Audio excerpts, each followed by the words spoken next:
Good, very good. Good morning. I'm very happy to open the second day of our symposium this semester with Professor William Desmond.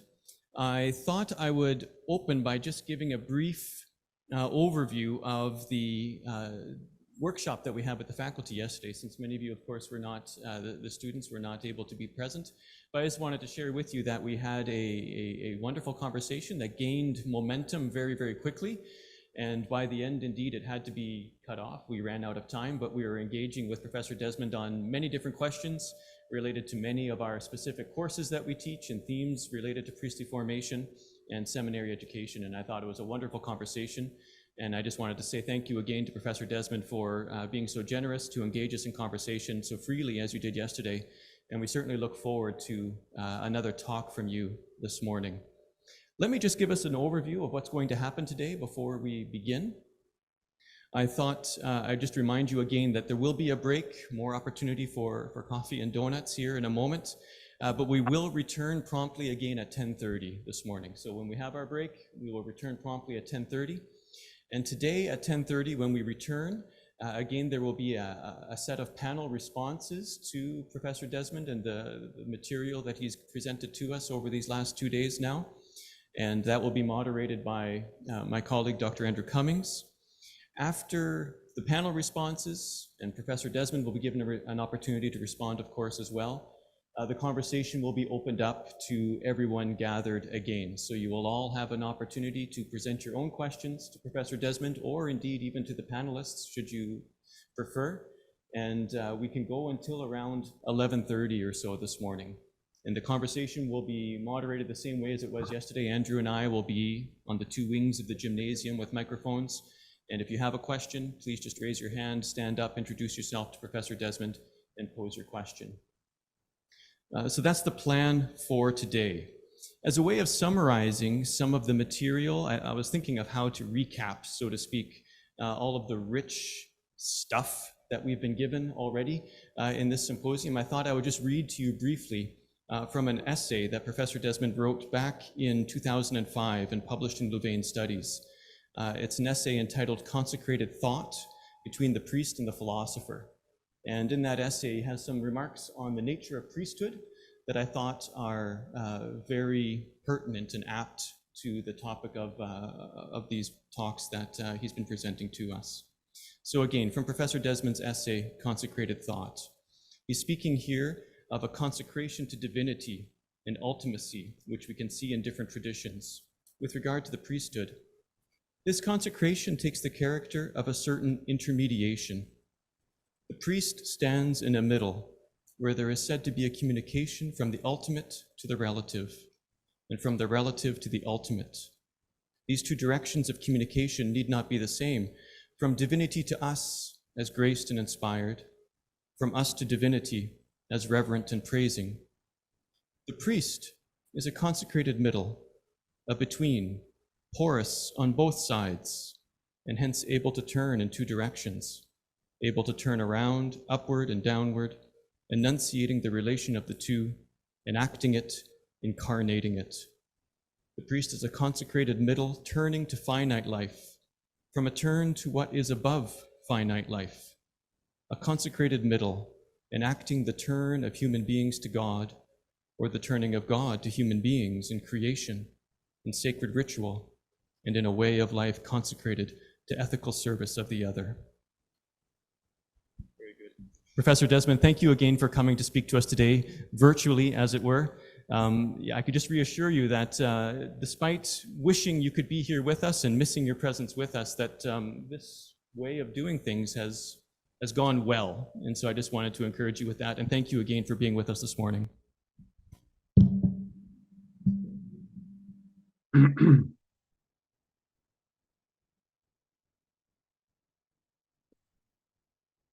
Well, thank you very much for those remarks. And it's good to know that communication is happening in some way.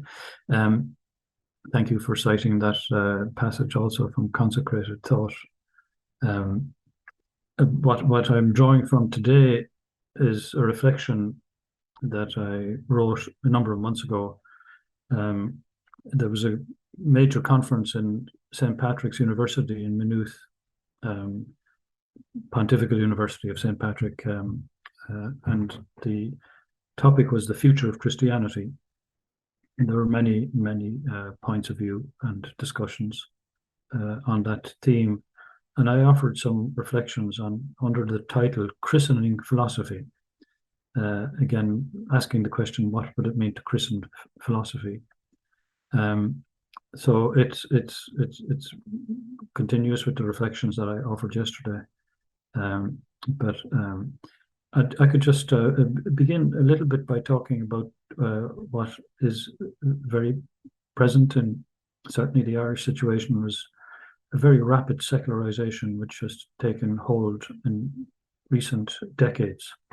And in a way, this of course is a certain dynamic of modernity catching up to Ireland, but concentrated in a very short period of time there, and all the more shocking and even disturbing precisely because of the concentration of I hesitate to use the word transition, but certainly what looks like a loss of orientation in relation to the sacred, perhaps even a loss of a sense of the sacred in many quarters too, that are influential in the national media, sense of hostility also to, it's not just merely the church, but also it seems even to conceiving of life as under the measure of God or any higher sense of ethical judgment.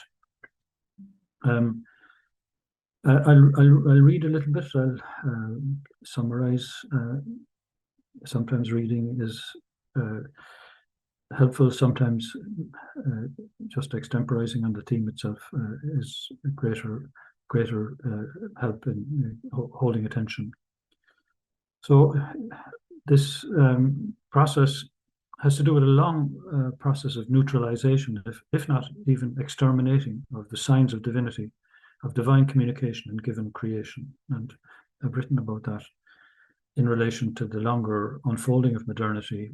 On the one hand, an objectification of nature as a kind of neutral there-ness, and on the other hand, a kind of elevation of the human subject as if it were the master of that neutralized there-ness. There's so much to be said by that, but a major aspect of that is the dimming down of the charged ontological texture of given being, which, at least in the metaphysics I've been developing, can't be ultimately separated from a certain theophanous sense of creation as given. The theophany of creation has been neutralized by the project of objectification on the one hand, and in the ensuing product, we as subjects, so to say, elevate ourselves as master of projects over the neutralized there-ness or givenness. The desacralization has been concentrated in a very short period in Ireland, while on the scale of the Western world, particularly in terms of its European expression, this unfolding has extended over a number of centuries. Ireland is very striking in that respect. Since perhaps the 1960s and over the succeeding decades, something has taken place that in other parts of the Western world extended over centuries. One of the results is that one, as Christians who grew up in another world, which was in its own way saturated with signs of the divine, now living in the cybernetic wasteland, devoid of signs of the divine, but saturated with idols. And again, it's in recent decades, the studies of Western countries that still retained high practice of religion included Ireland with America, in fact, and something similar seems to be taking hold in America in its own way. Things that happen in Eastern Europe are another interesting area of development in places like Poland and Hungary, for instance, where the complications of those who hold on to something of the Christian Catholic heritage has created political turbulence in the European Union, for instance. I would stress this further question that while there are desacralizations that can serve a purified sense of divinity beyond the idols, do we ourselves as destroyers of idols become creators of idols, creators of ourselves as the only remaining power of divinity? Then in the project of desacralization, we're not far from endorsing the project of enlightenment insinuated by the serpent in the garden. You too will become as gods. With all due qualifications, we are in the business not only of endorsing the serpent, but of trying to prove that the serpent had it right. Now again, the sense of desacralization, it seems to me, is very much present within the biblical tradition insofar as there is one God and one God only, and nothing else is to be elevated or adored in the position of the absolute. So creation as a relative second is always a second, never an absolute first. And if we invest the second with the absoluteness of the first, then we run the risk of adoring idols. So that sense of desacralization doesn't, it seems to me, it's not controversial from the point of view, certainly, of the whole biblical and monotheistic tradition. But one might see Christianity as not such a perhaps justified desacralization of creation, but as its new consecration. Christian consecration can be met with the same animus against divine signs as we find in a putatively secular desacralization. How do we distinguish deconsecration from desacralization, and this from desecration, and all of these from original and new consecration? So there are a nest of concepts there that sometimes run into each other, but I think must be at least held apart in terms of different possibilities and promise. This is something we might distinguish from de-Christianization. This is another idea I want to introduce then, de-Christianization. This is something we might distinguish from desacralization and desecration, though the intimate connection of all three does call for reflection. We can only de-Christian what once was Christian or named as Christian. This process of de-Christianization can take many forms, and it would be an exploration in itself to ask how differently it might be proceeding in Ireland as opposed to, say, France after the French Revolution, say, or in the US after the still continuing upheavals of the 1960s. We now live through winds then sown and that now we have inherited. To be de-Christianized in a passive sense means one simply falls away. I think of the statement that Nietzsche said in relation to belief in God, where he says, we have lost the taste for it, he said. Or one might actively de-Christian in that one overtly renounces being named as Christian. One no longer wants to be the bearer of one's Christian name or any such name if one once has been christened. Or if one has never been christened, one will perhaps avoid anything with traces of the old names. Some of the philosophers have been agents of the first de-Christianization, and there are philosophers who would be agents of the second. Again, perhaps an unconscious, perhaps even an unwilled de-Christianization, and then those who actively will de-Christianization. So I would say something below about that, because one of the points that I'd like to make is that even those who often pass as de-Christianizers are strangely haunted by the person of Christ. And I'll just say a few words about that. Now, I have a second section here which deals with the question of companioning, which in my view opens up a flexible and many potential relations between philosophy and religion.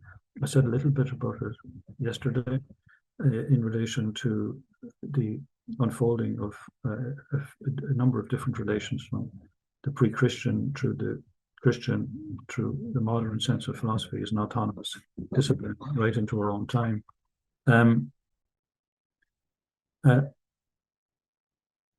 I don't need, I think, to say anything more about that now, but again, I'm very willing to return to it in discussion But I do think it's important to remember that, first of all, there was a pre-Christianity of philosophy.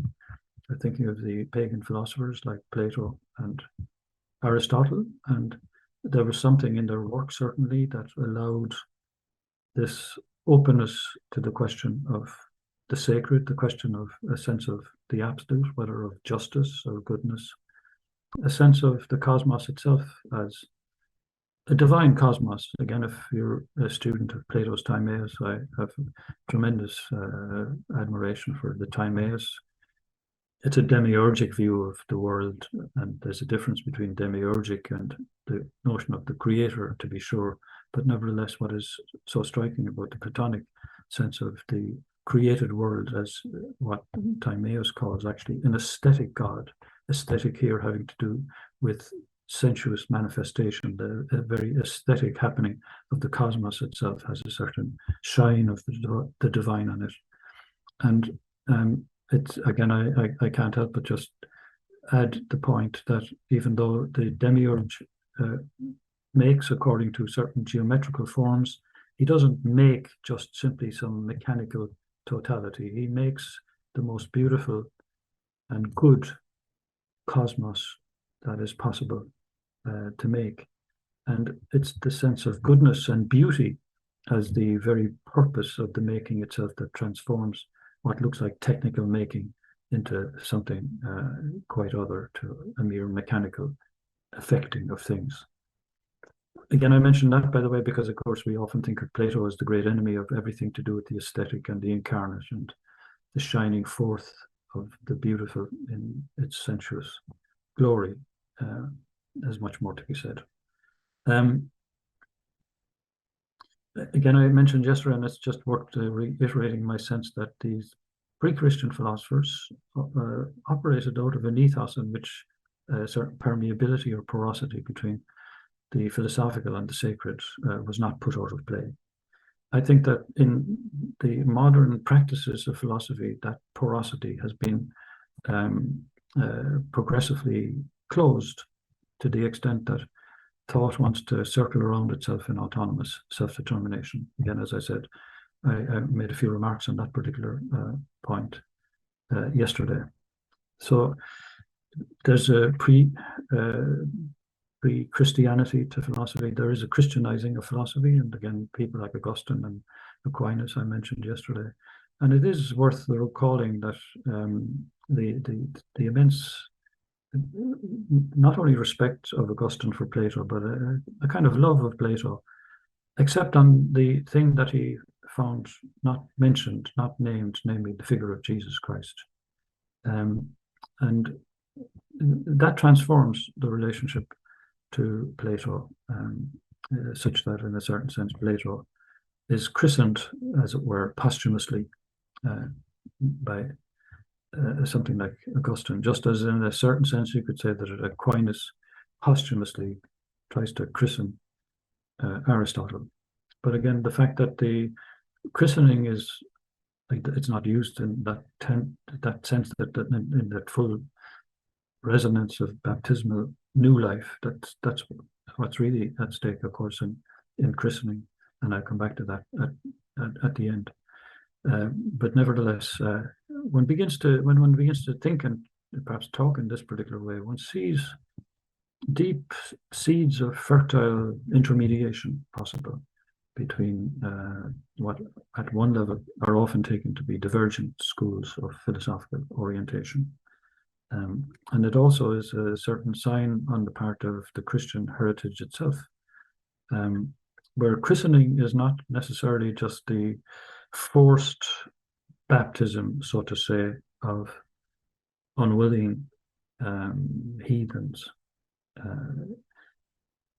Again, that's in a certain sense a counterfeit baptism, but rather something in the other is an appeal, can be seen as an appeal to be taken into another space of consecration, so to say, or a different or new consecration. So I want to just say a few things about some of the modern philosophers who have generally gone with the agenda of philosophy as autonomous and self-determining, and yet I want to say that they are in their own way haunted by Christ. And I'll just say a few things about some of them here. I have a paper here which is always a danger in terms of it being there already made, and one is inclined to read perhaps too much of it. But just to take the figure of Spinoza, I'm taking a number of figures now in modernity, and some of you will be more familiar with these figures, and some of you perhaps less familiar. Spinoza, as you know, was Jewish, is Jewish, and was in fact excommunicated from his Jewish community in Amsterdam, and it had something to do with the fact that his immanent philosophy of the whole denied, or at least certainly relativized, any notion of God as creator. Spinoza, in his own way, was willing to allow certain ways of talking ad captum vulgi to the ordinary human beings, that they needed certain representations, whereas the true thinker entered into the pure concept itself, and those representations of imagination had to be put aside. But it's interesting how in his secularization of the sacred texts, which is one way to look at the way he looks at his hermeneutics of the Bible, for instance, it's a rationalization which at the same time is also a kind of horizontal humanization. These are texts that are to be read according to no special revelation, but according to the universally available principles of rationality, as he and the other rationalists understood that. So that sense of universality, and one can see, of course, the attractions of universality, because it places one, it seems, in a position of superiority to the waywardness of our particular passions and desires and so on. But the figure of Christ is given special status as an exemplar of a kind of moral goodness. It's as if in the homogenization that can sometimes come out of a rationalistic project, something about the figure of Christ still resists that kind of homogenization. And I think, again, I can't go into the details of it here, but it's as if for Spinoza, Christ is the true philosopher. You know, that theme that I mentioned yesterday about Augustine saying true philosophy is true theology is true philosophy. The figure of Christ as the true philosopher, that returns in a certain modern mode. And again, I'm just simply drawing attention to the fact that in movements away from a more open and sympathetic intermediation between the theological and the philosophical, nevertheless, something of a haunting from the religious and the theological still comes true on the side of the philosopher, who would simply be defining himself, through himself alone, through rational power alone. Spinoza was in the 17th century and so on, but in the 20th century, a French philosopher who's had huge influence and is trying to, or was trying to, unremittingly develop a philosophy of absolute immanence was Gilles Deleuze. Deleuze, the French philosopher. That philosophy has been extremely influential with young people, not least perhaps because Deleuze also wrote about things like cinema, and it's a reflection of the moment of what media of communication speak to large numbers of people. But it's a horizontal ontology, a kind of flat ontology in a certain sense. Any references to a beyond are simply forbidden, verboten.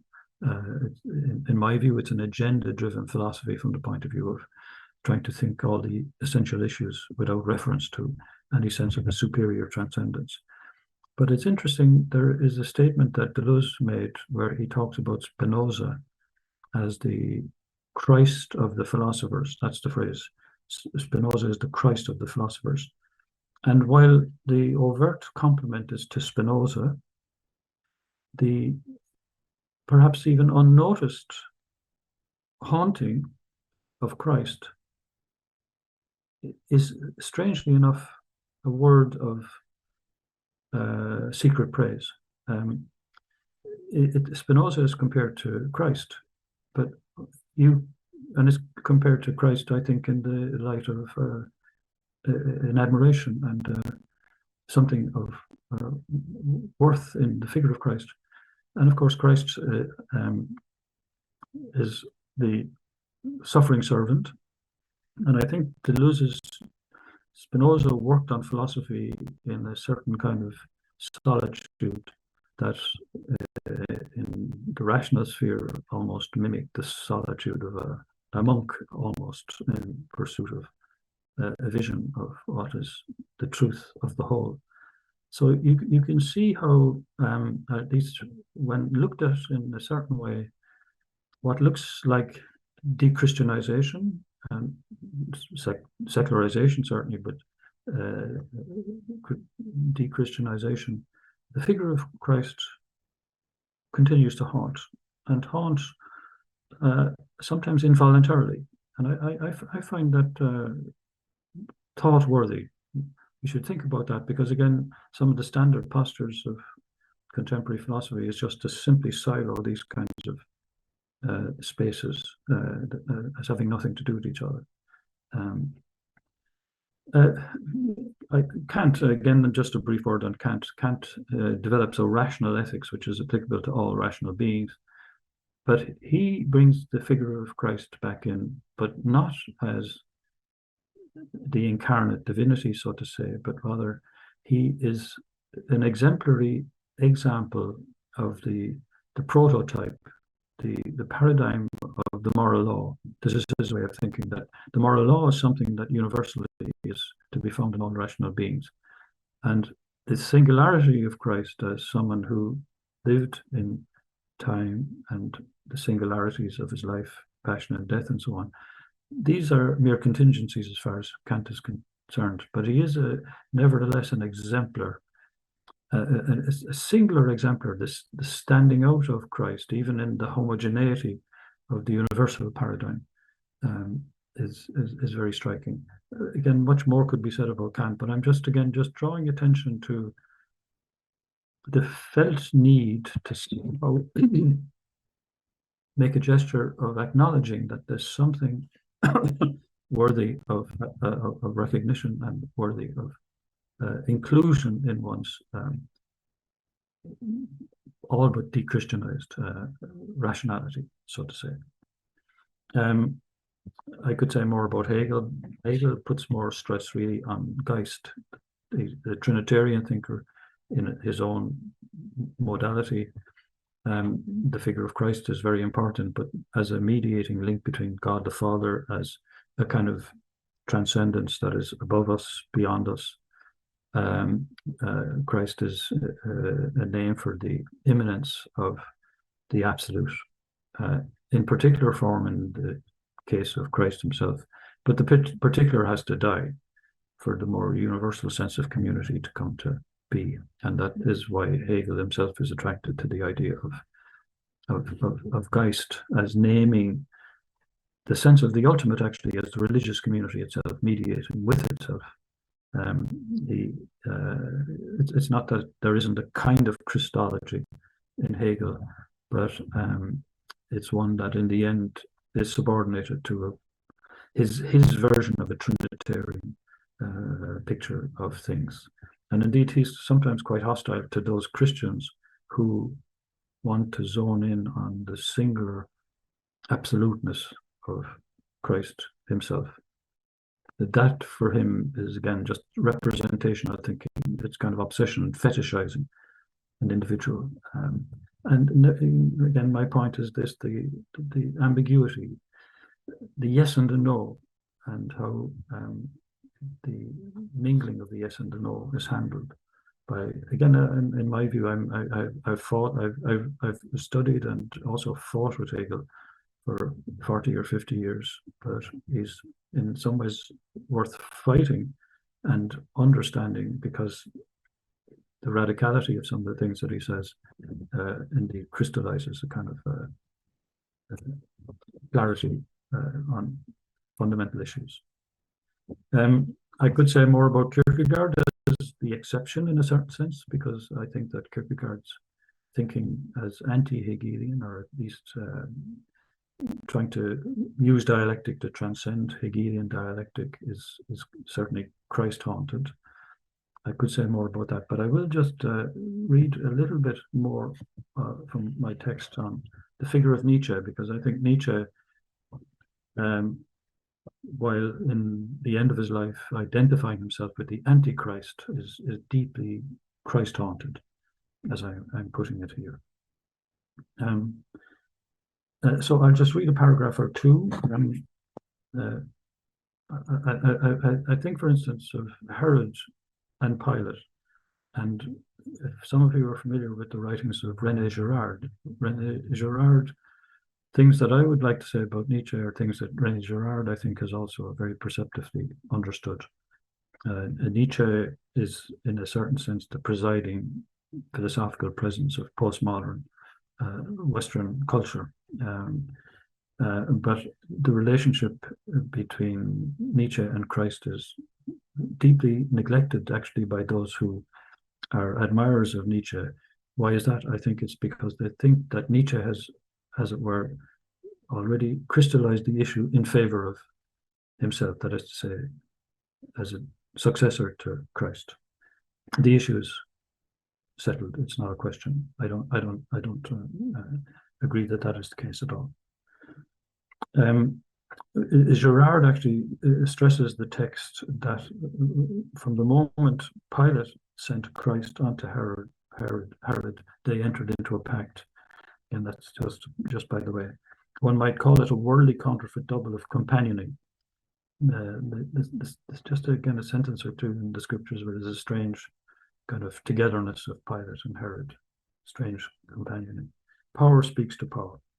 And remember what Nietzsche says of Pilate. He says he's the only noble character in the New Testament. And he goes on to say, he showed the noble Roman scorn, one Jew more or less. What does it matter? This again is Nietzsche in the Antichrist. And the admirers of Nietzsche don't dwell on these kinds of statements at all, because they contain possibilities that are really open to not only a question, but there's a potential for the incitement to hatred, actually, in some of the later Nietzsche, if I can be quite frank about it. He writes a book, as you know, called Ecce Homo, and I find that astonishing in one sense, because it's a commonplace, behold the man, here I am. But it's also the words of Pilate in showing his noble scorn, in a certain sense. It's his declaration on showing the innocent Christ to the crowd, Christ the sacrificial victim. I find it deeply thought-provoking, if not disturbing, that Nietzsche took the title Ecce Homo for his autobiography, placed next to the title of his most violent attack on Christianity, namely at the Antichrist. Ecce Homo, referring to himself, makes one wonder who or what is being shown by Nietzsche. If you think of the author as like, I'm showing myself, but is it as Pilate that Nietzsche is showing himself to the crowd, or to whom? Or is Nietzsche showing himself as a kind of Christ figure to the crowd, or not? Offering himself to the gaze and possible execration of the crowd, a sacrifice that will divinize the victim. Divine power, priest and sacrificial victim in one, a kind of counterfeit double of Christ. That's my question. What else is the Antichrist except the counterfeit double of Christ? So I'll just read two short paragraphs. Nietzsche is Christ-haunted, a seemingly odd thing to say, given his assumption of the name Antichrist towards the end of its sanity. Quite to the contrary, there is nothing to be surprised about here. To assume the name Antichrist indicates one cannot define through oneself alone what one purports to be. One is what one is through negation of what one does not want to be. But what one does not want to be haunts one as a ghost that cannot be interred. Or rather, it is interred in the very negation itself, and from the grave in the spirit can be resurrected again. The Roman Caesar with the soul of Christ. This is a phrase that Nietzsche used in his notes for Will to Power, indicating what he took to be a superior vision of things beyond even Christ himself. The Roman Caesar with the soul of Christ. I've written on that elsewhere, but the soul of Christ comes back to haunt even the Roman Caesar as the epitome of a certain will to power. This is a strangely tortured expression, ostensibly announcing a new superiority to Christ, but in fact dependent on a misunderstanding or malformation of what it would transcend.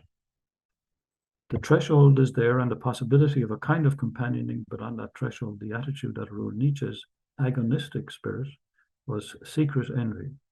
Again, I think that Girard is very good on this. Christ the companion is Christ the competitor. The agon becomes a distorted mimesis out of which I believe counterfeit doubles of agapic generosity were birthed. In Nietzsche's Zarathustra, he has a section called the gift of giving virtue. And I think of this actually as a counterfeit double of agapic generosity. It's presented as the successor to Christian charity in a certain sense, but it mimics it while altering it at the same time.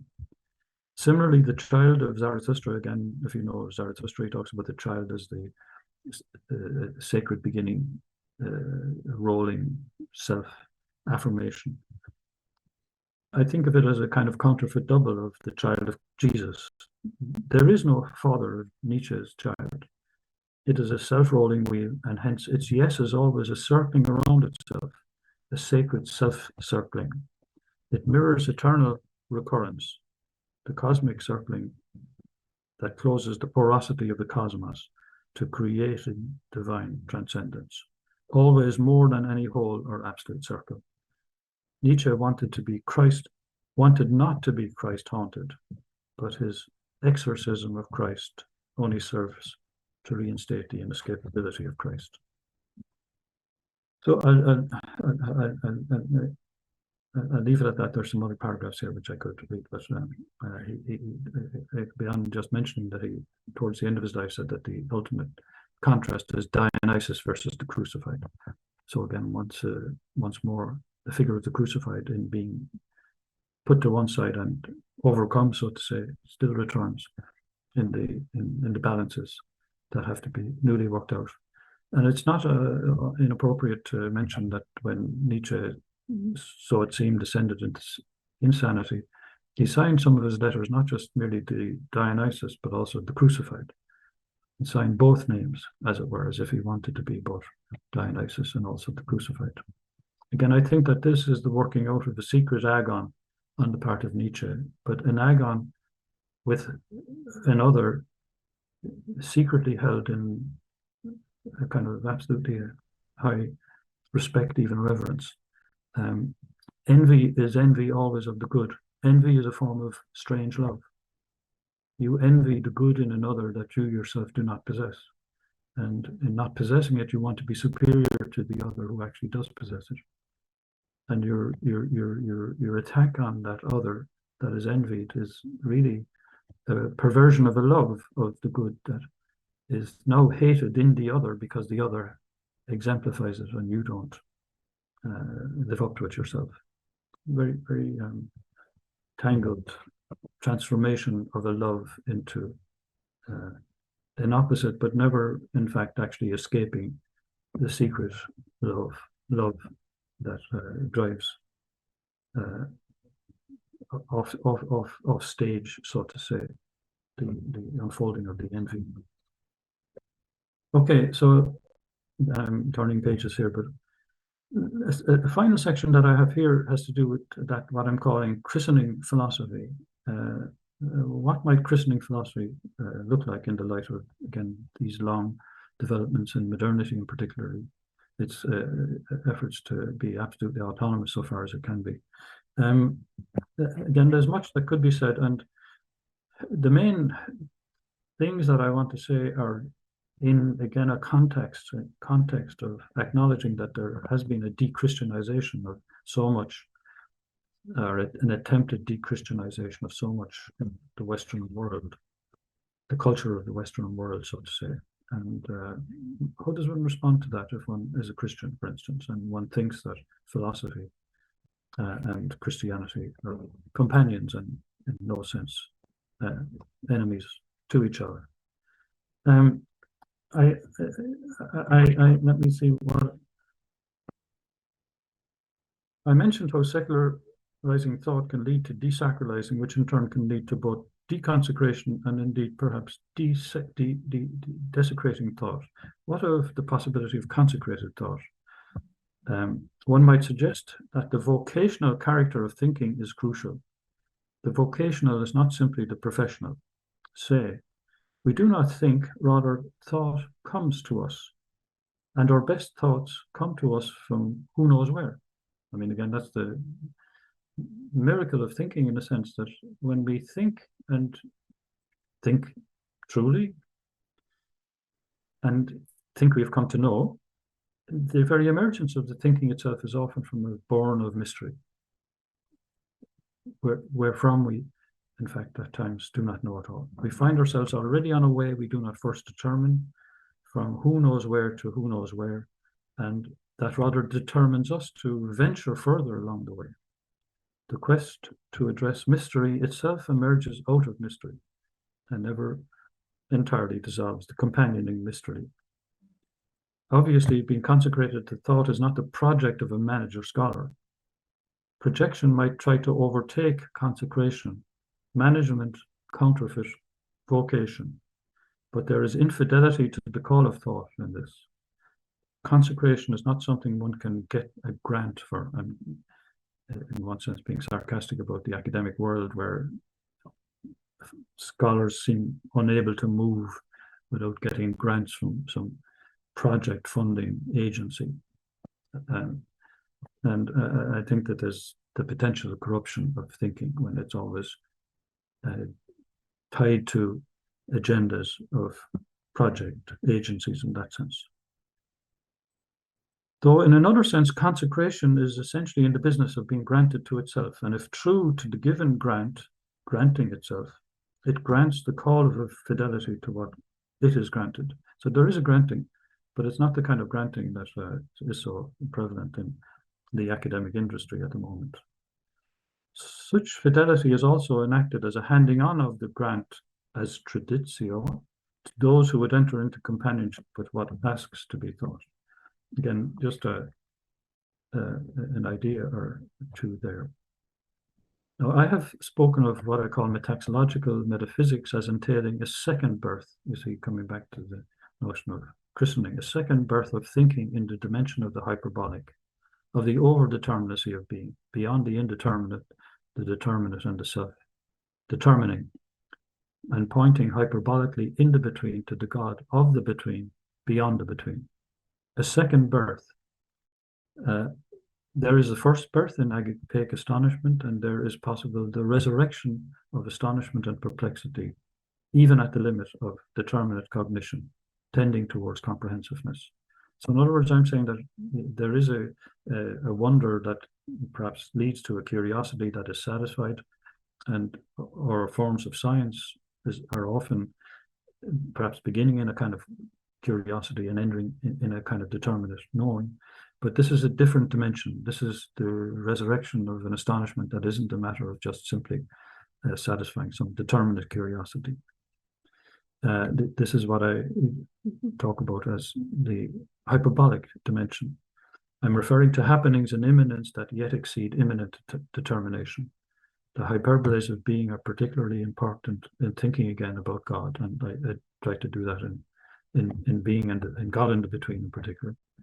But I do think that this second birth of philosophy, so to say, entails a kind of metanoetics, that metaxology, what I call metaxology, asks for a metanoetics, and metanoetics is in a certain sense of being born again in this hyperbolic dimension that isn't just a matter of extending a determinate science in the direction of a certain comprehensive completeness.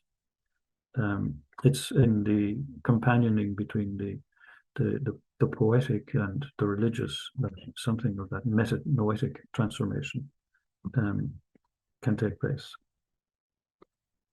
So one can see such a notion of consecrated thought as in a familiar relation to christening philosophy. In christening, there is the taking up of a new beginning, a living, mysterious being given in the milieu of time and being sent on its mission of life. There is a being given to be in or coming to be at all.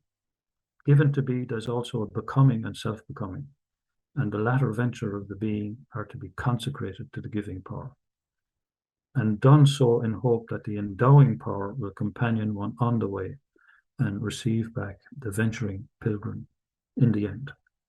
So what are some aspects of christening which I might mention? Christening is the giving of a name offered in sacred baptism, affording initiation into a community, enabling the christened one to be newly porous to the reception of sacramental grace. It is a new and renewed life, and indeed a gracing of the new life, with new life in a hyperbolic sense. Christening is raising new life to a higher power of divine newness of life.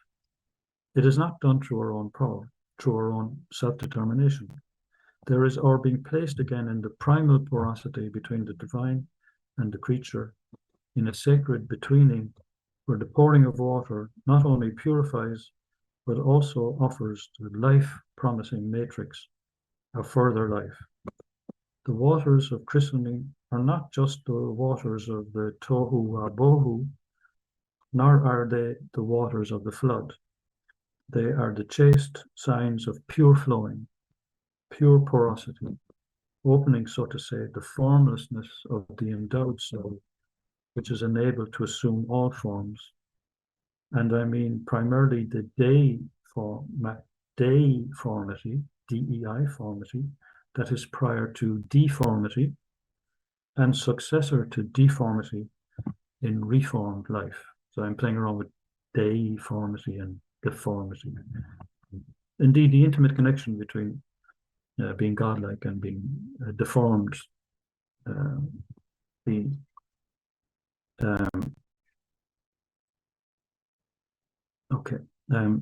there is a yes of going down into the primal washing waters in which the submerged soul comes to itself again, in being given to the God who gives it to itself, to re-emerge above water as pristine as on the first day of creation. So again, I have some more thoughts there on the nature of christening, but I'm in a way dreaming. It's not that I expect philosophy departments suddenly to have reform in which christened philosophy becomes the new academic syllabus. It's not that's at stake at all, though in fact what the spirit, I hope, of what I'm trying to communicate could inform more academic studies and open it newly to a certain companioning with Christianity. Does christening heighten the sense of companioning that I discussed earlier and discussed yesterday a little bit?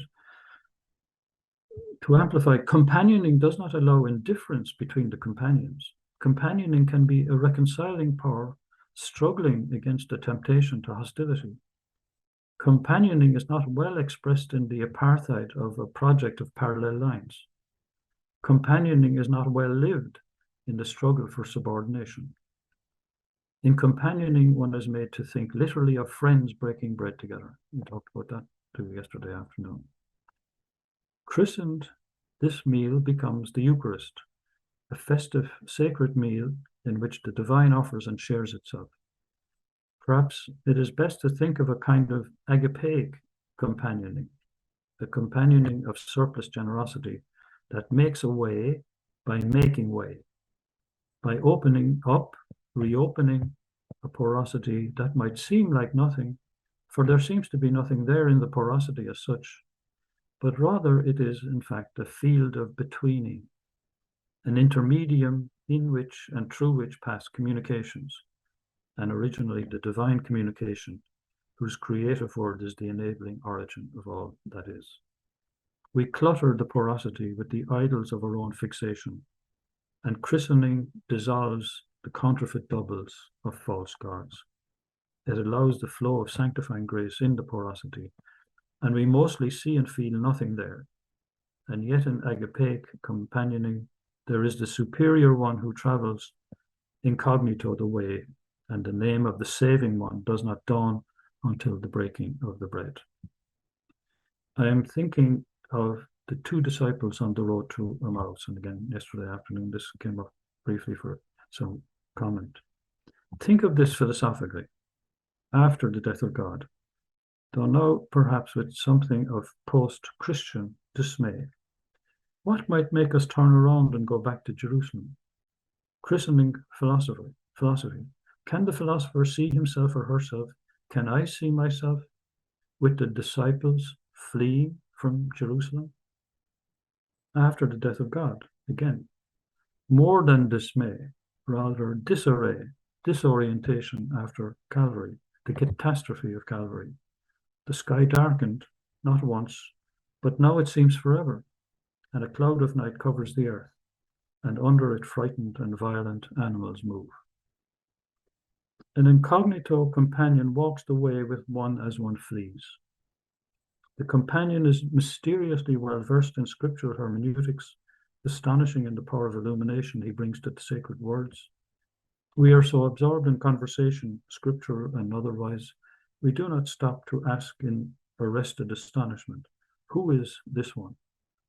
It is only when we come to rest and to the meal that, arrested in more than astonishment, the moment steals the time to unveil the eternal one, companioning one in the breaking of the bread. This is the Eucharistic moment, enacted and reenacted, and the refugee companions awake to what they now see.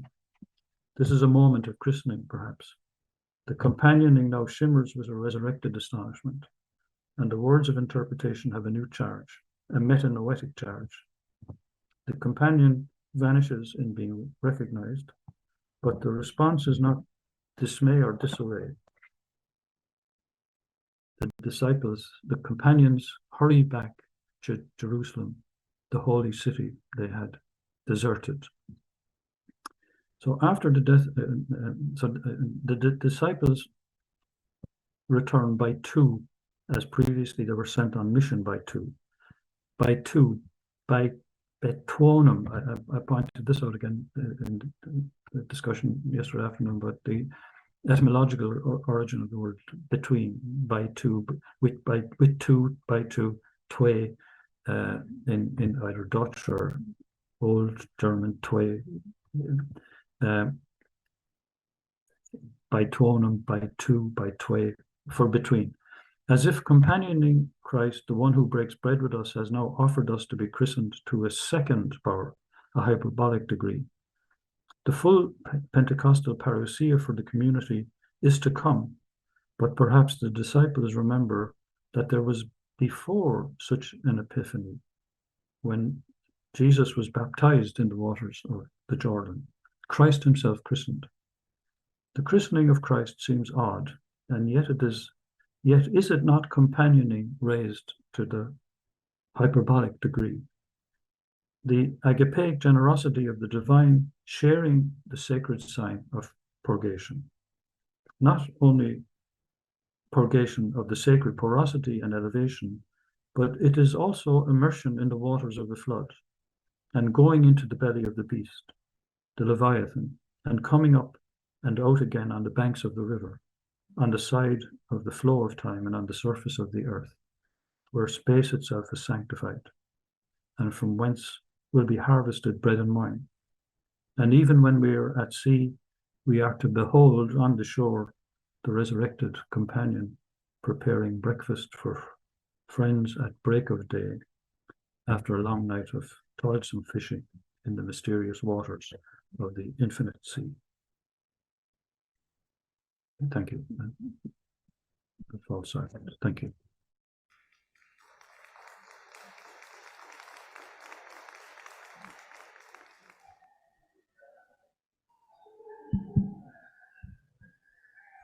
Okay, so welcome back, everybody.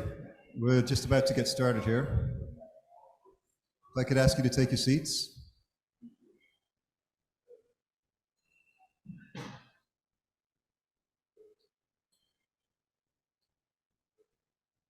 So this last stage of the proceedings, we've put together a small panel here, two companions, Dr. Joseph Papa representing philosophy, and Dr. Justin Coyle, theology. And the plan is to give each of them a chance to offer a response to Professor Desmond's thought, and then to offer Professor Desmond a chance himself to respond before opening it up to general discussion and questions. So I think the best thing to do is to have Dr. Coyle follow Dr. Papa immediately, and then turn it over to Professor Desmond. So, Dr. Papa. Good morning, everyone. In particular, good morning, Professor Desmond. Thank you, Professor Desmond, for being with us. I've been struck as we watched and listened to you that we have the privilege of meeting a genuine philosopher, one who's deeply involved, dedicated heart and soul to the problem of thinking, to the problems of thinking, and the problems of the mode of engaging reality that have developed in recent centuries. He's very deeply involved in these, and it's really evident to see the intense interest in these questions. And getting beyond this or that special interest, simply interested in the truth of matters, prepared to speak out on convictions and concerns that are part of this whole project. I in particular appreciated your careful listening yesterday morning and afternoon to the questions that were posed in the sessions, and the intellectual intensity with which you responded and the depth with which you responded, just questions that came out of any direction whatsoever. I was very, very struck by that. I wanted to say a few words. I have some prepared comments, but I wanted to comment on the talk from this morning briefly. I think what we have with Professor Desmond is a very good example of a Christian philosopher, a philosopher who's doing this Christianized philosophy. We might call him a Christian thinker, someone who engages all of reality with thought, bringing thought to everything, not just philosophical topics. For example, there's theology and religion were addressed in his words, perhaps the higher or superior level, if we go back to yesterday's comments. Also philosophy, culture, and politics, okay, more mundane, you might say, things that were discussed, but a continuity presupposed and also discussed, and the discussion of these various themes, higher and lower, as in continuity, is very fruitful, and we can see that. He's not limiting himself to one or another part of the discussion. An example I thought of this morning was the way the word transcendence was used. It was introduced yesterday, 3 kinds of transcendence. One, a transcendence simply to that which is other, okay, a basic facet of reality, structure of reality is the transcendence to the other. Another is transcendence of the self, so as to realize the self. And another, transcendence towards God, the ultimate transcendence, God's transcendence of the created order. This term transcendence was used throughout yesterday's talks, also throughout this morning talk. One term able to do all the work of this continuity of all of reality. And I think a Christian thinker has those kinds of tools and makes use of them. And we saw that wonderfully displayed yesterday and this morning. It's the whole man who thinks. And if the whole man thinks about theological things, philosophical things, it's a project. Project's not the right word. It's an activity of the whole man. And I think we saw a very good example of that yesterday, that we're dealing with. We're not restricted to one aspect or another. We think as an entire person. So I want to go back to my original comments. The title of yesterday's talk, yesterday morning, was From Default Atheism to the Surprise of Revelation. And you referred to the often unexamined presuppositions that undergird much of today's thinking. presuppositions that make it almost impossible for a given thinker, he gave a poignant example in Thomas Nagel, to face the God question with an openness to where that question might ultimately lead. Contrasted with this was Flannery O'Connor's Mrs. Ruby Turpin, who was surprised by a revelation that comes to her as a godsend in the form of Mary Grace's pointed words and a book on human development smacking her in the forehead. Perhaps more generally, these two positions could be described as, on the one hand, a system of thought that one has complete control over, and as such is closed to any possible intervention that could disrupt the system, and on the other hand, an encounter with reality that is prior to any system of thought, and which, if one can habitually hold himself open to this encounter, becomes the genuine basis of an engagement with an other, with the other, ultimately with reality, and thus ultimately with truth. This habitual openness, moreover, might be called a living in the between, to use Professor Desmond's word, although this is only one of the implications of the word in your thought. This surprising nature of godsends can perhaps be compared with another experience of surprise that features prominently in Professor Desmond's book, Being and the Between. I'm referring to the astonishment that, quote, captures the sense of being rocked back on one's heels, as it were, by the otherness of being in its givenness.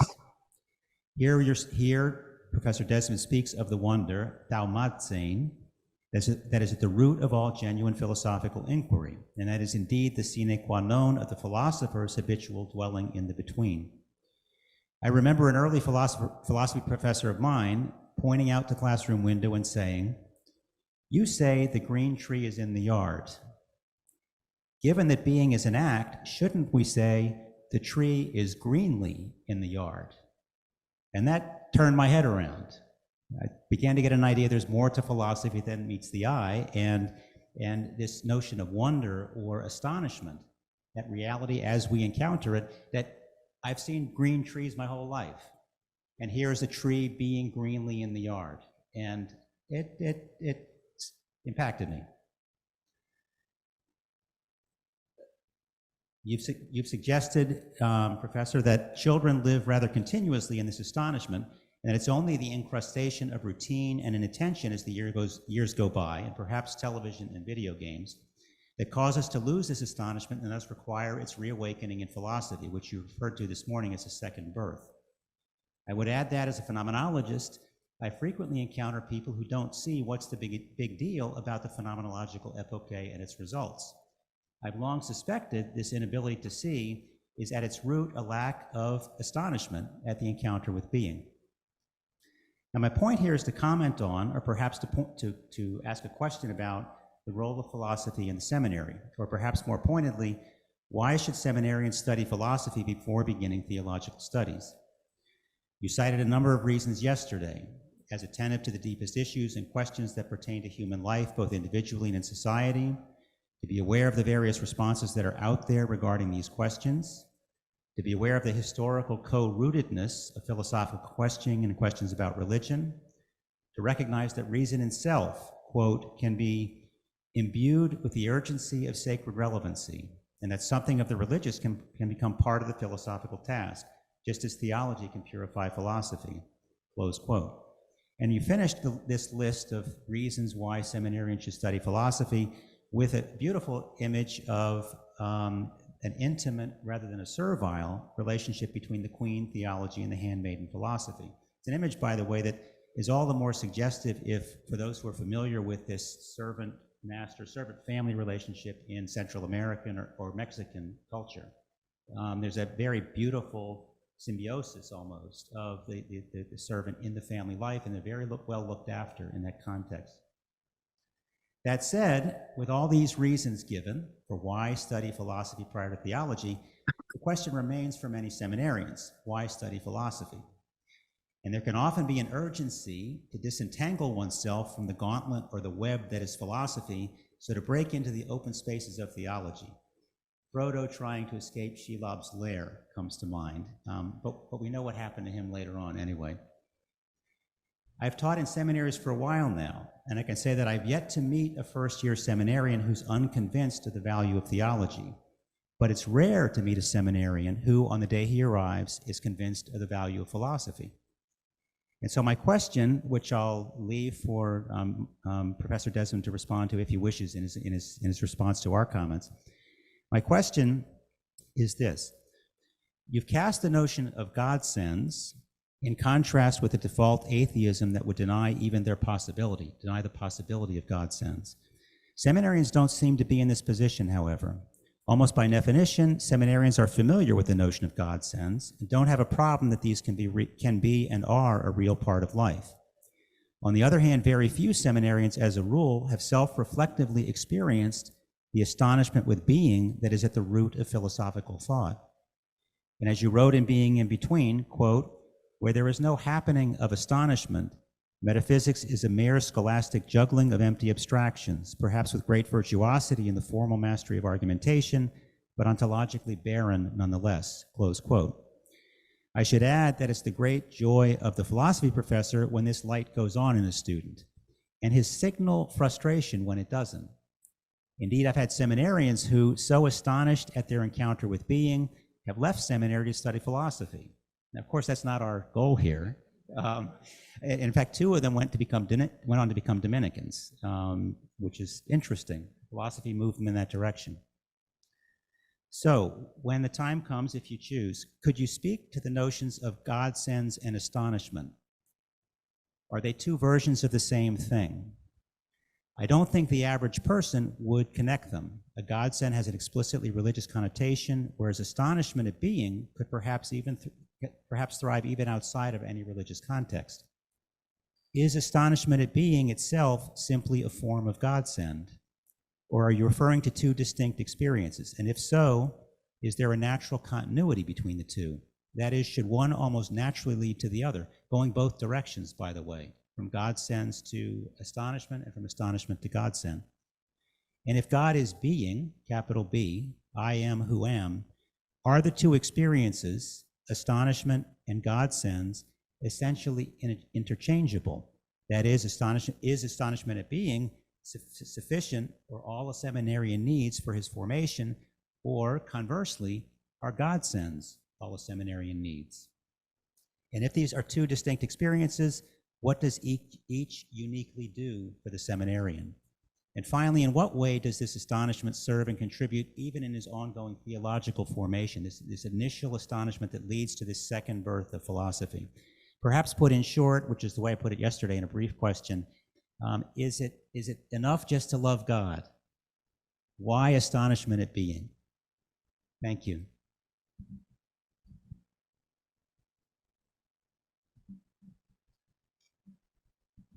Thank you, Dr. Papa. Open with the story. When I was first interviewed for my position here around 3 years ago now, I remember Googling the place. And one of the images that my search yielded was one of our own, Dr. Cummings, together with the William Desmond. And I remember worrying to a friend that I'd better get my act together because this is a seminary that can pull a giant like William Desmond. In grad school, I had was a Jesuit who wrote his dissertation on Desmond. So it's a big deal. Imagine my astonishment that I not only ended up at a place that could land a scholar like William Desmond, but that I would be asked to respond to the William Desmond. I'm not sure if I ever got my act together, but I'm I'm thrilled at the opportunity, and I'll try to be even halfway worthy of it. In answer to Dr. Liam's question yesterday, Professor Desmond wondered what theologians might learn from philosophy, given that there's something of a self-identity crisis in both fields.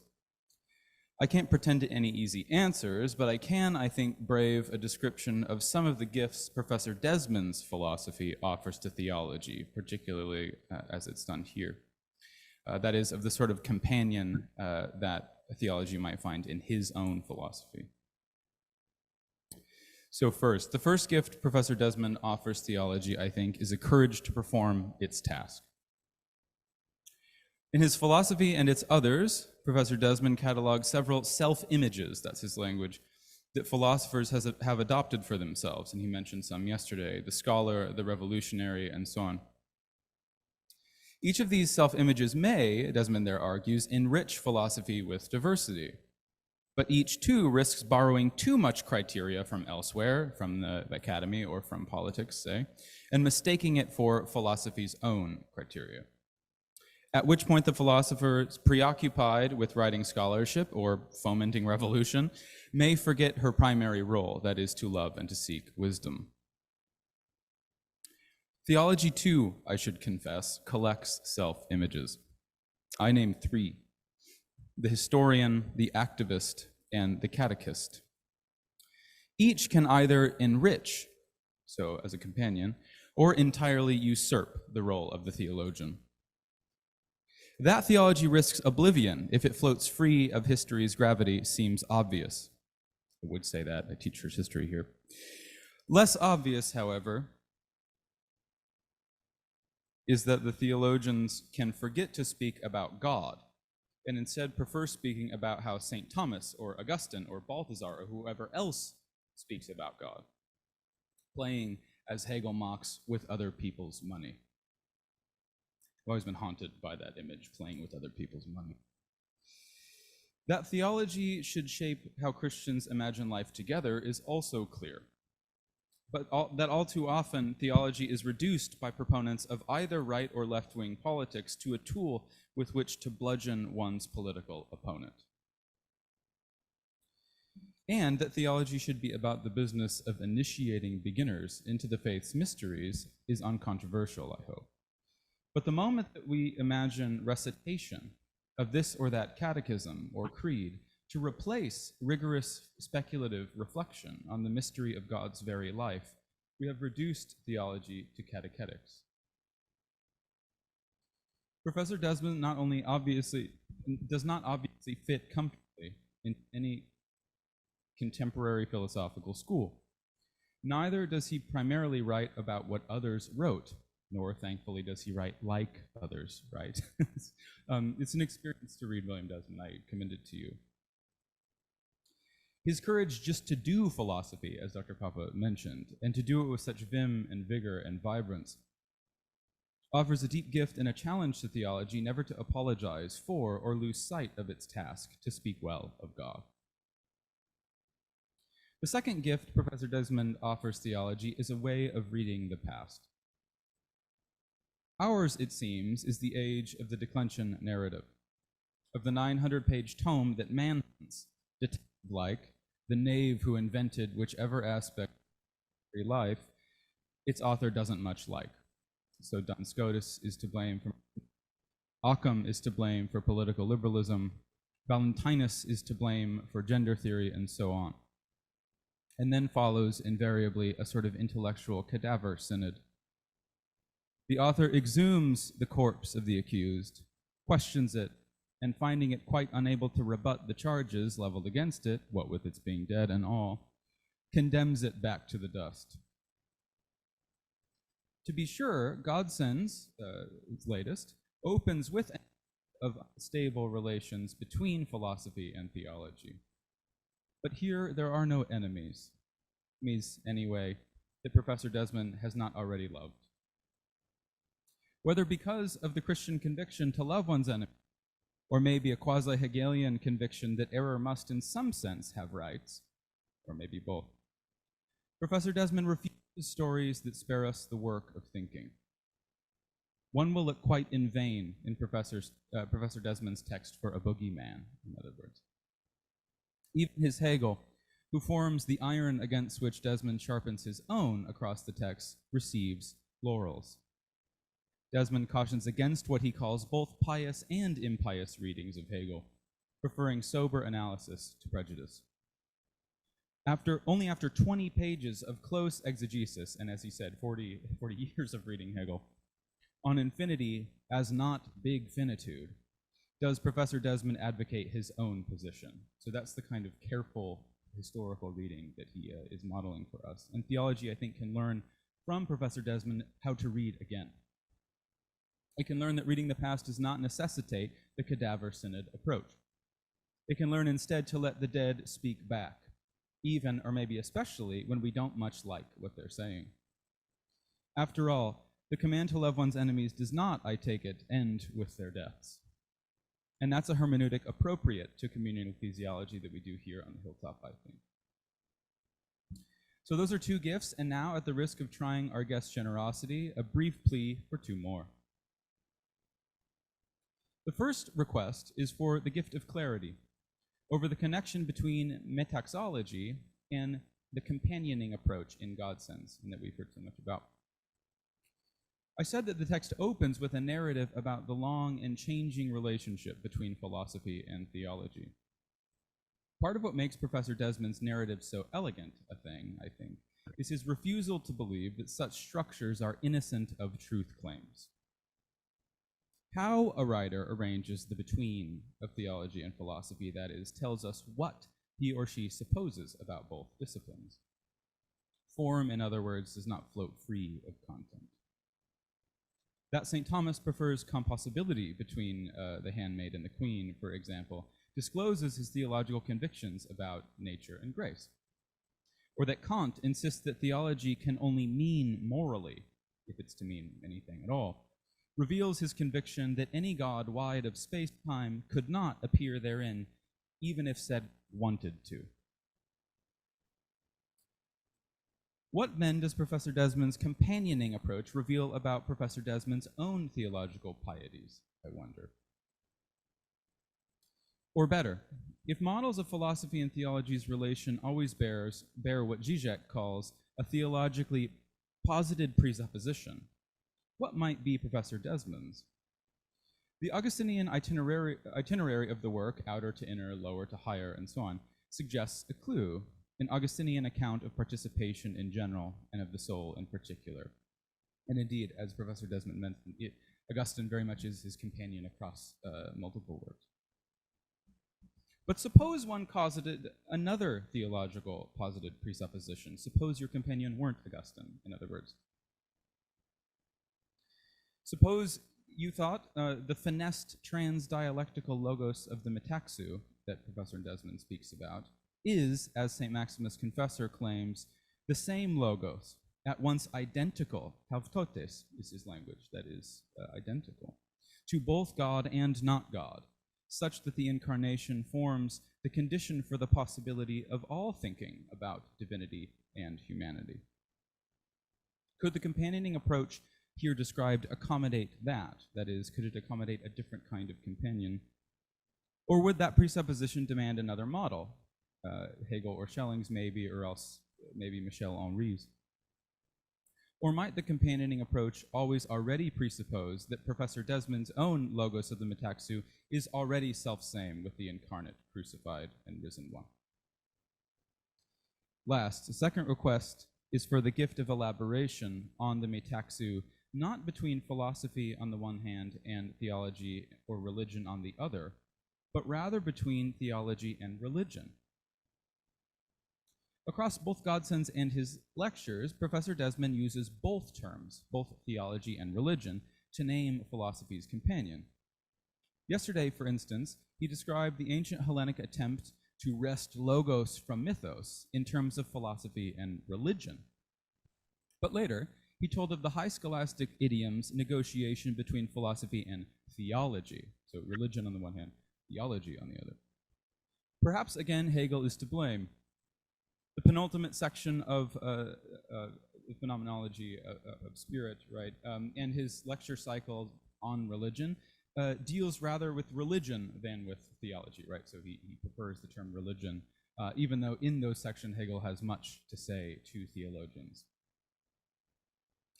So the question, are religion and theology synonymous then?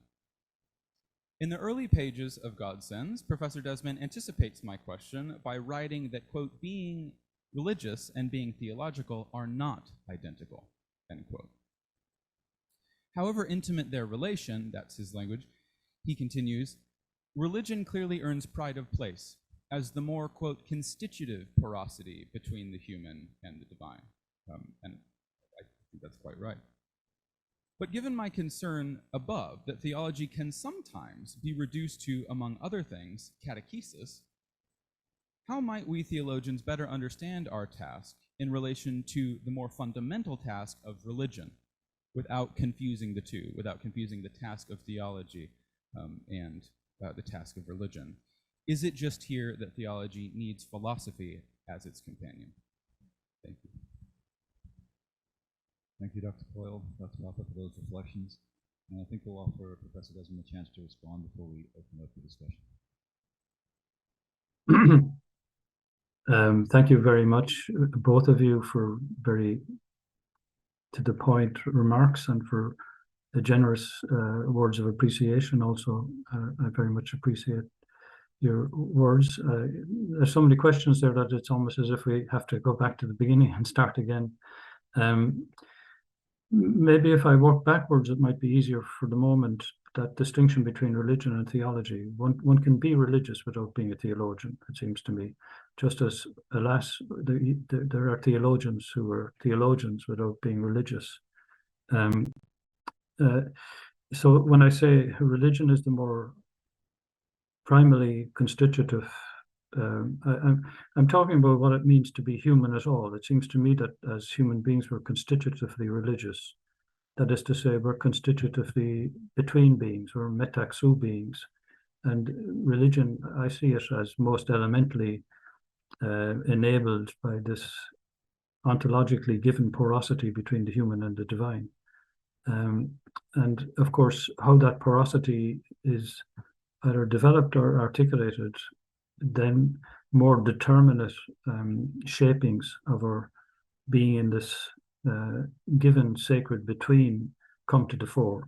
Some of those shapings can, there's something that exceeds us always about it. There's something in the language I use. There's what a porosity looks like, a kind of an emptiness in one sense, but I think it's not merely indefinite or indeterminate. There's a certain over-determinacy in the communication that is given to us, and we try to make it determinate very often. And in making it determinate, we sometimes actually then make the mystery to the measure of our own proportions, and to a degree understand it, but to a degree also not only misunderstand it, but actually perhaps deform it.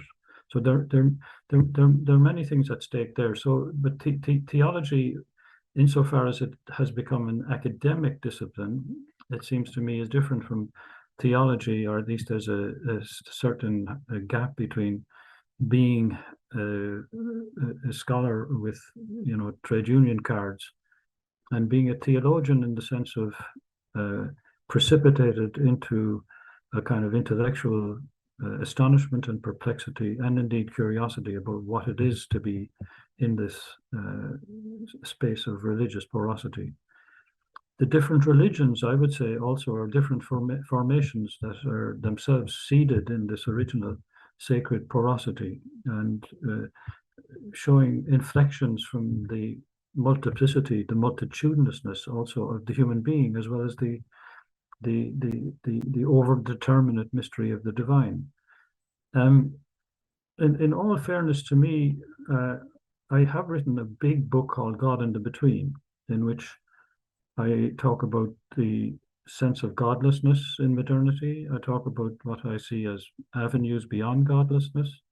And then I bring the four senses of being to bear on what sense of divinity emerges when we try to think the matter through.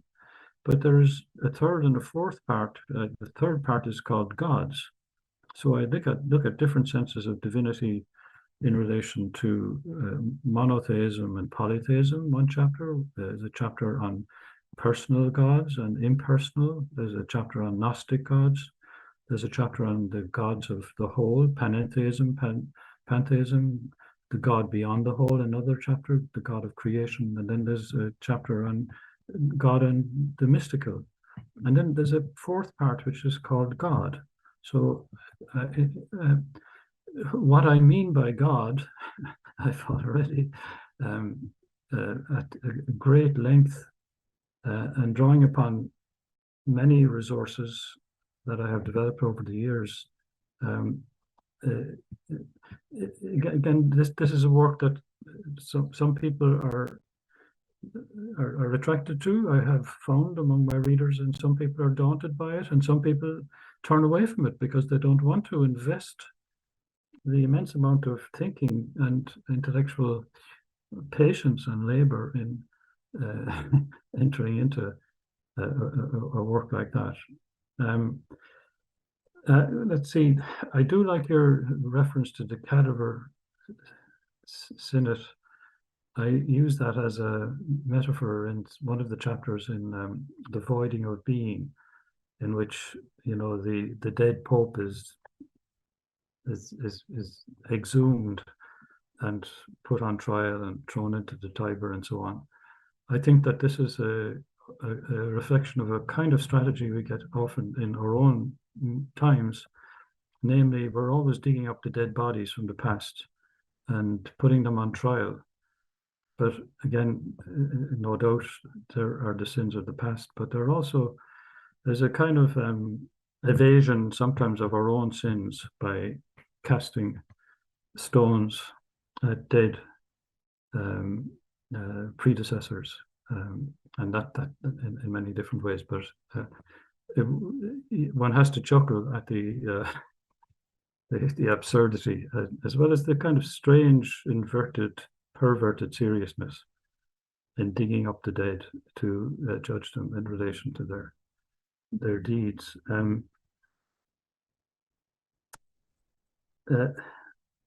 Let's see.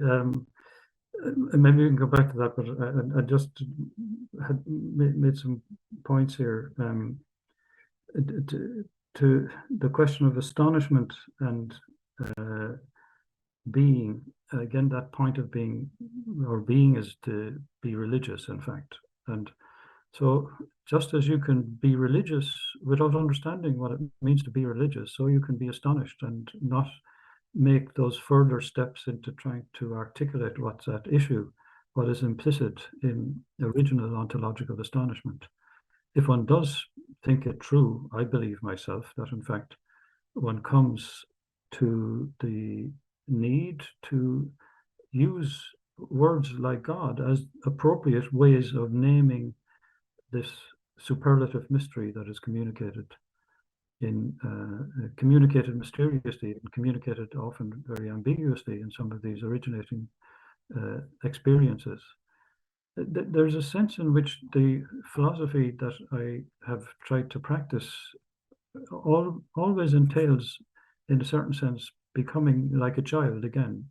You know, that image in baptism of being reborn means, in a certain spiritual sense, being born again and again and again. So that also brings one back to a kind of original formlessness of sort. It's not just an empty formlessness, but it's a fertile nothing, so to say, out of which the gifts of God can grow again and again.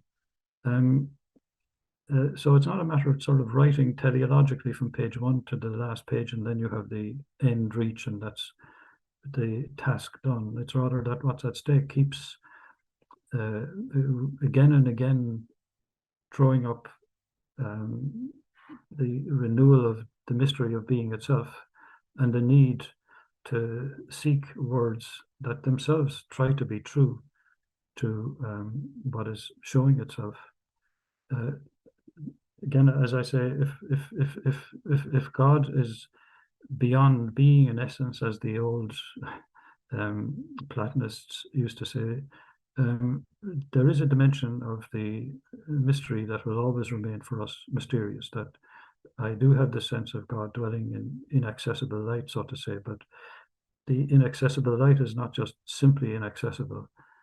So, if, for instance, in my relation to Hegel, that sort of play between manifestation and mystery is very important, and the way mystery, in my view, is in the end evacuated by the Hegelian conceptualization. I would say, just perhaps a last point vis-a-vis default atheism. One of the reasons why seminarians have to make efforts to move in a genuinely philosophical direction is because they can suffer from a kind of default theism. And I think religious traditions always run the risk of falling into a default position and living out of something that they make no efforts to understand adequately. And when one doesn't understand or try to enter into a mindful relation to what enables one in that direction, the danger is then that the enabling sources themselves are clogged. They die, and we're in a fugue state without forms of understanding that keep open that more original porosity. And I think philosophy can be a companion in helping to keep that openness alive.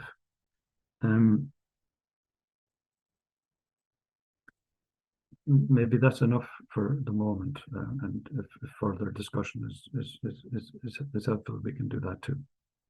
Okay. Okay, thank you for that response. And I think we're going to open it up for questions now.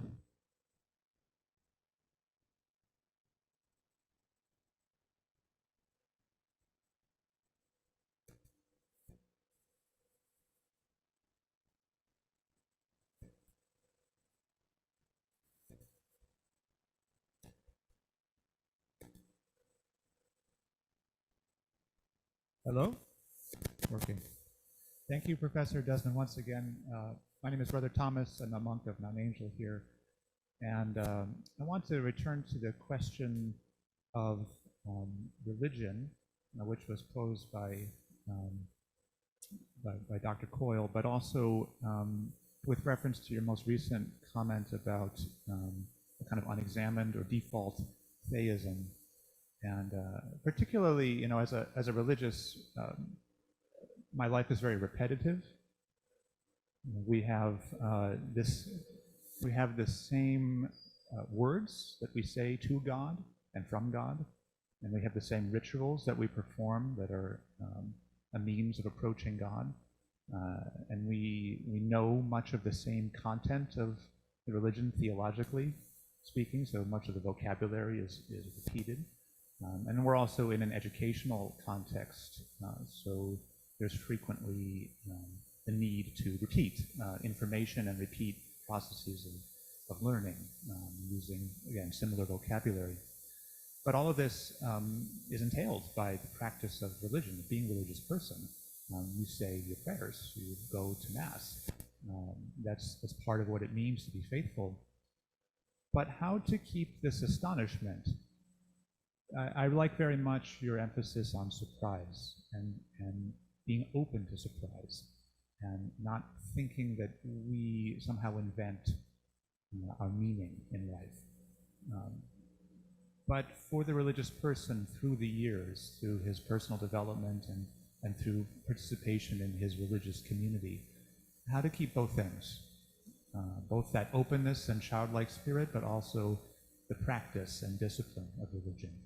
Thank you.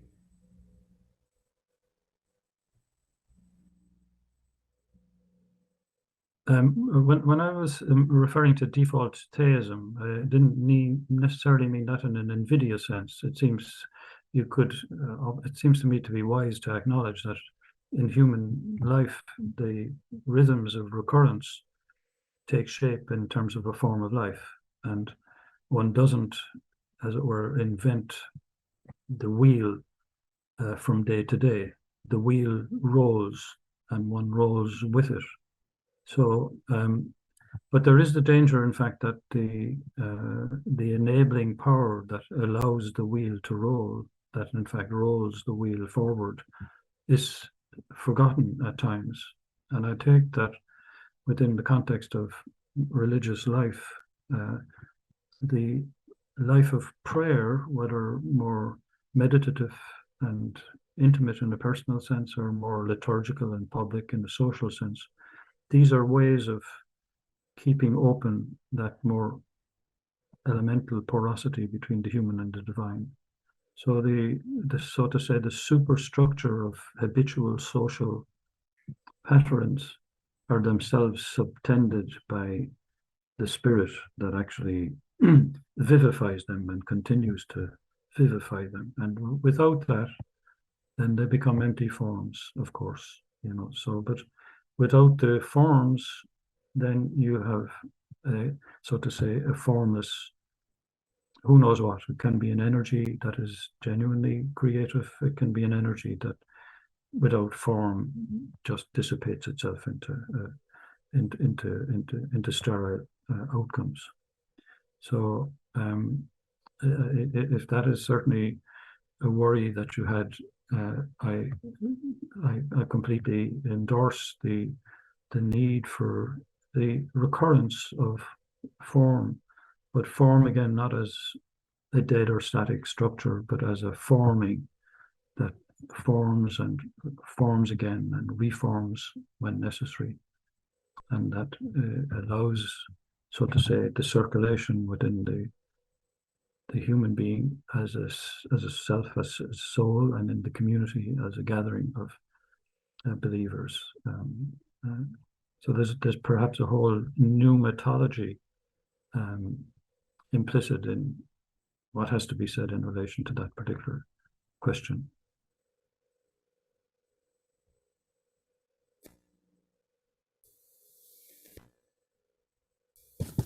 Professor Desmond, good morning. Thank you for both your talks. I had two images come to mind. One, when you're talking about the in-between, I was thinking of Norris Clarke and his image of the frontier being, of man being kind of in this tension between the spiritual and the physical world. Yeah. And how Bonaventure talks about, you know, man being this microcosm of what's happening on a greater scale. The second image was this of context, where I was thinking of MacIntyre talking in After Virtue, of the undercurrents that drive our conversation today, of this loss of context, where we don't know where certain ideas or definitions originated out of. So we're constantly talking past each other. So there's a lack of some foundation which we can meet, a middle ground, if you will. And so it feels like man, in a sense, his very being is a being in tension because he himself is out of context, that somehow he has no place to begin from. And so the question really is, how is a priest really, from your bridge in a divided world where there's this widening chasm of context? Again, a huge question and a very important question. But I mean, the older I get, the more I believe that without a sense of community that extends back thousands of years, one will just simply be an atom floating on the void, or floating on the babble of the void in contemporary consumer culture. So I take seminaries as sanctuaries that will enable a kind of memorial thinking that can renew heritages that have been given to us, that allow a certain pause to let us look at what is going on around us, and perhaps also to allow grow seeds in our souls, both individually and socially, to go beyond that more protected sanctuary into spaces calling for renewal there. Again, you mentioned MacIntyre at the end of After Virtue, when he talks about the need for a new Benedict. And I take it that it's often in small beginnings that great things over the long run actually flourish. And putting aside the so-called Benedict option, for instance, which has been discussed, etc., but I'm thinking just of the gospel itself in relation to mustard seeds, small, tiny beginnings. And the kingdom of heaven is like unto a mustard seed. It's not likened unto a global NGO with projects to ameliorate the human condition according to the current dictates. But what is a mustard seed? A mustard seed is a tiny thing, but it has to be nourished by the ground in which it's planted and by the air and the sunshine from above that are allowed to reach it, and so on. And that sense of the intimate and the elemental is, I think, very much bound up to with a sense of humility starts in the intimate, in that sense, where intimate again is not a privatized interiority walled off from community, but in communities that allow one to more truly realize one's being as a creature. Again, but your question is so relevant in one sense, but sometimes the big questions don't allow a direct answer. And I mentioned in the previous few remarks about the life of prayer. The life of prayer is a life of futility, in fact, from the point of view of the productive forces of modernity and post-modernity. But it's in the non-productive openness to the source of all that is that any productivity, so to say, comes to be. So there are, I think, very paradoxical things that need to be communicated by teachers who have a sense of this. And you might seem as if you're going back, you know, if the crowd is all running in one particular direction and you want to pause and enter into that space of if you like, even secret communication with God, you might look as if you're running backwards, but you may not be running backwards at all. You may be putting you may be opening your soul to the enabling sources of divine fertility, if I can again just use that particular metaphor. Again, we're a very problem-oriented culture, and that's bound up also with looking at reality as something that is supposed to be serviceable for us and disposable, this notion of serviceable disposability. And it's in the sphere of religion more generally, and I think in Christianity more specifically, that reality is not, creation is not given to us simply for our serviceable disposability, serving us simply, and then we use it up and dispose of it. There's a different service, an agapeic service, I think, which is called forth by the generosity of the gifts of God. And thinking problematically all the time, thinking in terms of project all the time. We have to find another way to approach our sense of the whole of things.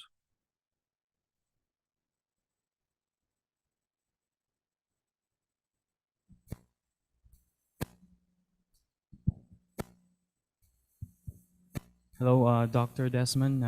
I'm Kenneth from the Diocese of Salt Lake City. Hi, Kenneth.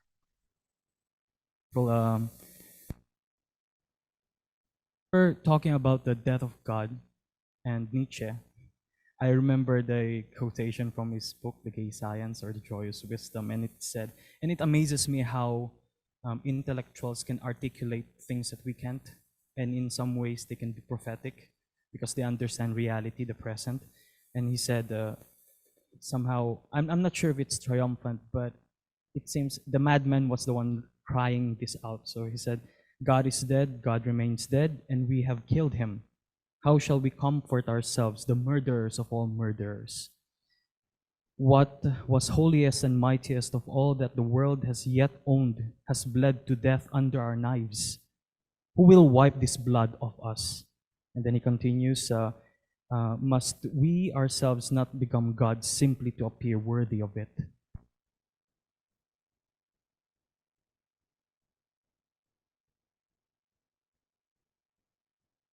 Right. Will I respond? Yeah. Just on the Nietzsche point, that's the madman, right? And there is deep pathos, if not a sense of torture, in the deed that we have done from the point of view of a murder. I mean, Nietzsche doesn't shrink from the horror of what we ourselves have done. We are the killers. And again, he does, again, I think, relevantly talk about the need for sacred festivals of atonement. So it's not as if once we have killed God that the sense of the sacred disappears. In Nietzsche's own case, it's quite clear that he wants to have a Dionysian paganism as the successor to the Christian God. So the notion that Nietzsche is just some straightforward atheist is, to me, entirely wrong. He's a religious thinker, but his sense of the religious is a post-Christian paganism that is looking for a kind of resurrection of a Dionysian paganism in our own time.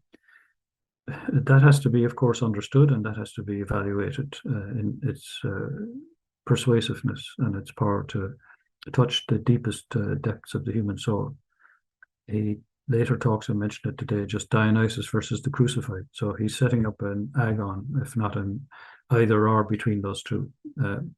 Again, there's more to be said about that, but it's noticeable actually that in the gay science, after announcing the death of God, I think beginning of the next section, there's a section called Sanctus Januarius, Saint January, Janus. Janus is the god that looks back and also looks forward.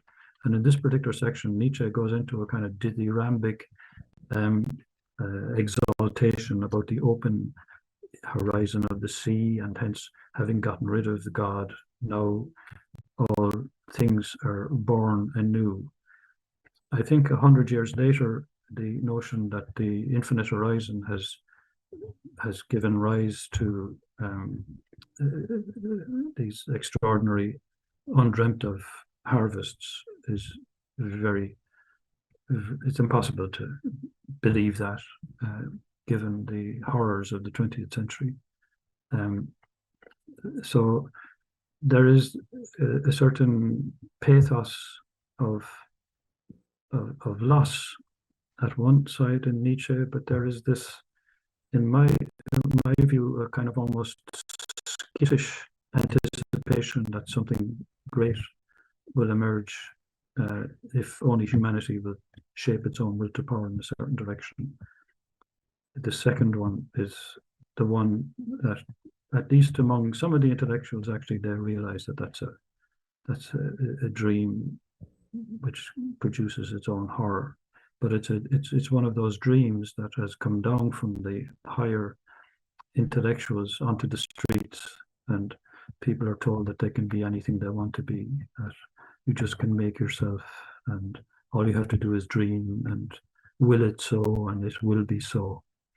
The conditions of finite life are not properly respected, and the ontological conditions which tie us to nature as creatures of the earth, as well as those powers we mysteriously have to be in communication to what is more than even finite creation.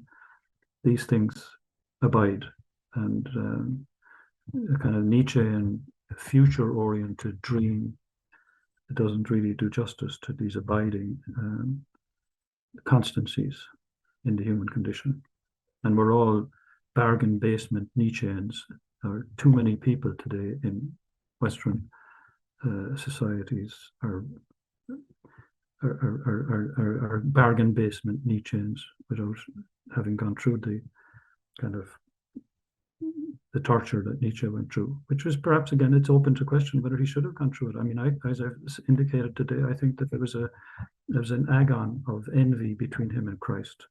And he is very clear in certain places, which I obviously can't go into here, that he sees himself as setting the table of the laws for the next millennia, 2 millennia, just as Christ had set the table of the laws for the last 2,000 years. So this hyperbolic spiritual ambition that Nietzsche has should never be forgotten. Thank you, Doctor.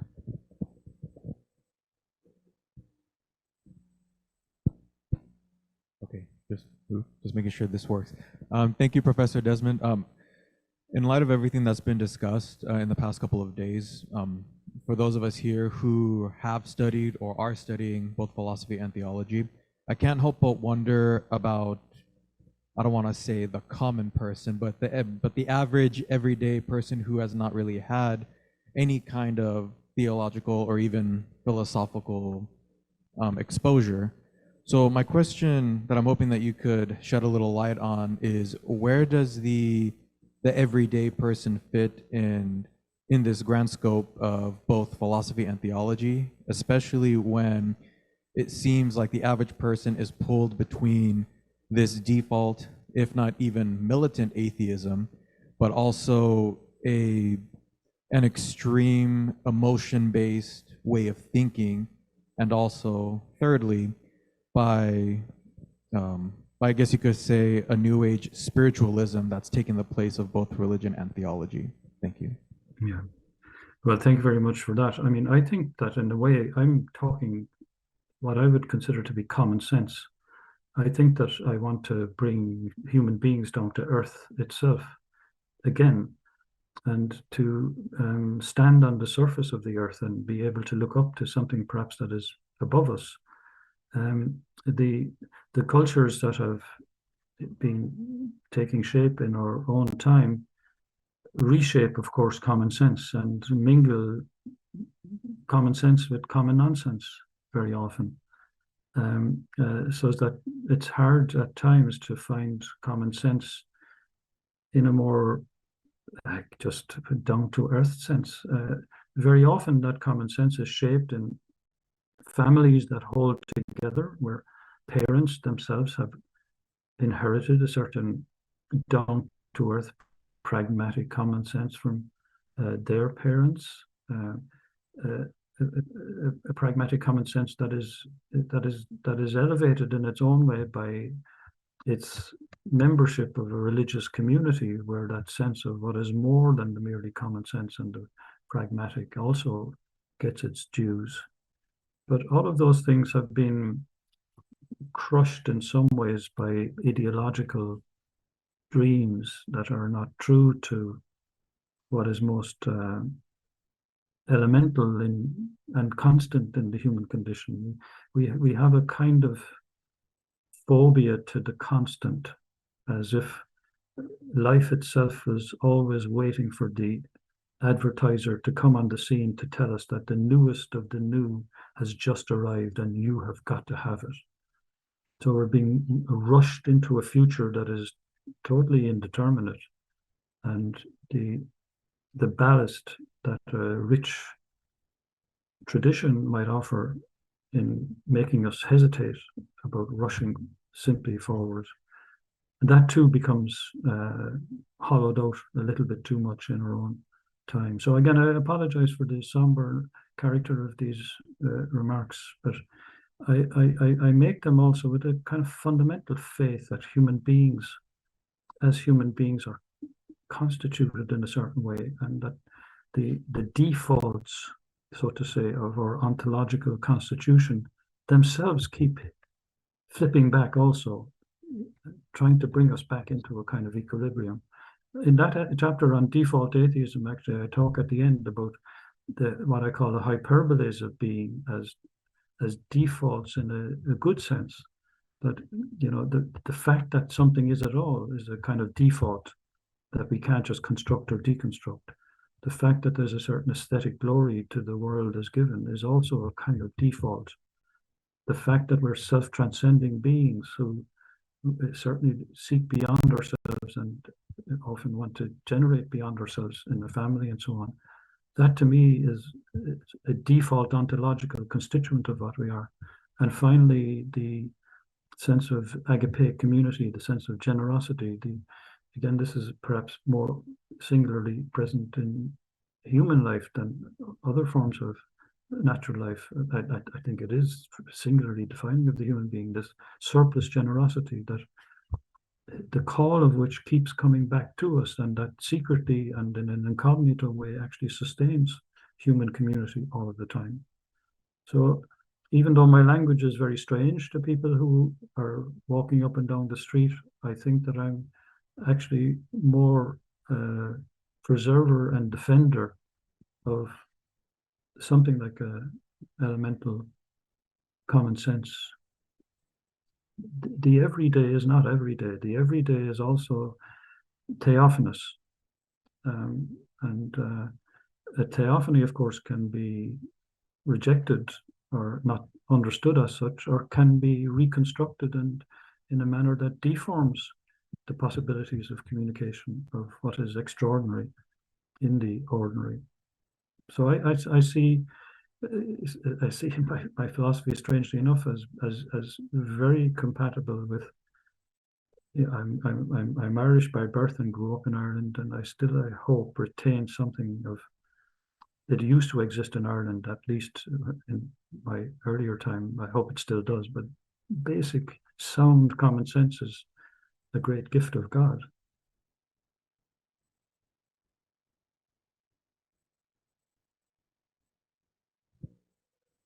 Hello. Hello. Thank you again, Dr. Desmond. Brother Albert might recall me from yesterday's faculty seminar. Mm-hmm.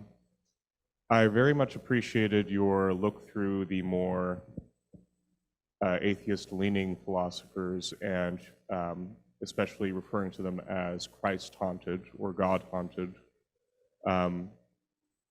Something that you brought up with this sense of companionship, this in-between space created, as we see with the disciples on the road to Emmaus, how they are brought to this space of sharing a meal with Christ, and it's there that something hyperbolic, the encounter with Christ revealed, happens.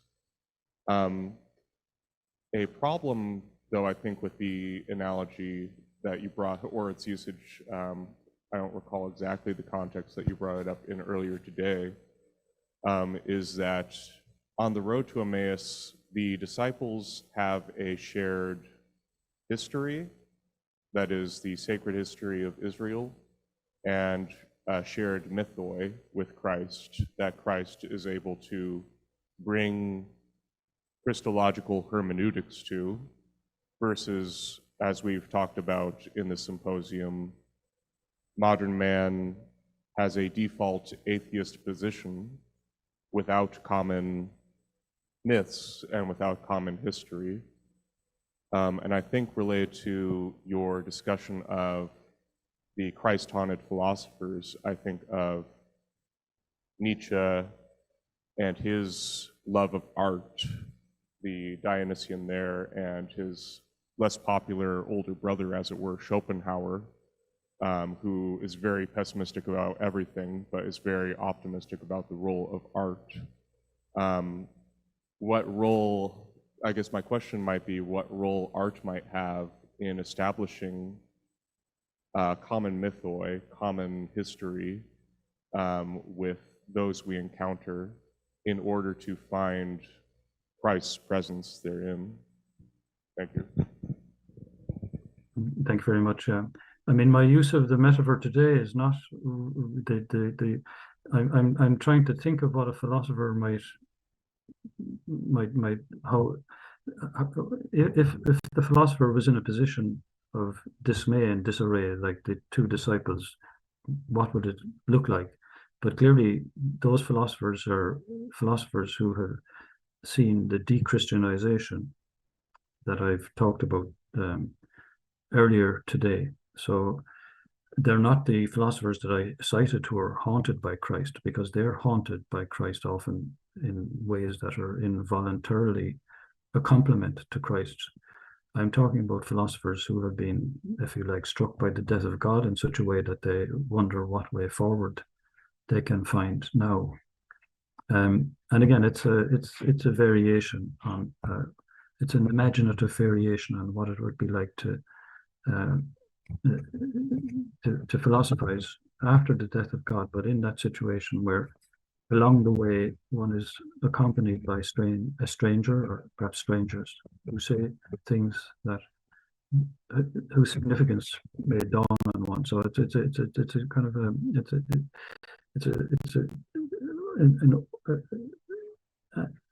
hoping of an openness to what comes to one from beyond oneself, with something of the surprise of the concept. On art again, I actually have really written quite extensively in Art, Origins and Otherness, subtitled Between Art and Philosophy, and also more recently, The Gift of Beauty and the Passion of Being, on the threshold between art and the sacred, on the kinds of issues that are connected with the poetic and the artistic also. So these are areas, art is often a way, or poetry is often a way in which you can address these questions without a sort of head-on expression of something like religious affiliation. A sense of the sacred and more is communicated, but without necessarily having the identity carved, as it were, on its lapel, indicating where one is at.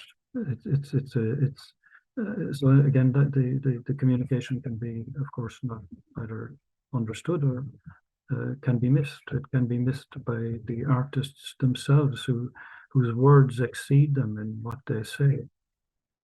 Just as the Christ-haunted philosophers are also showing something that they perhaps did not in any sense intend to show.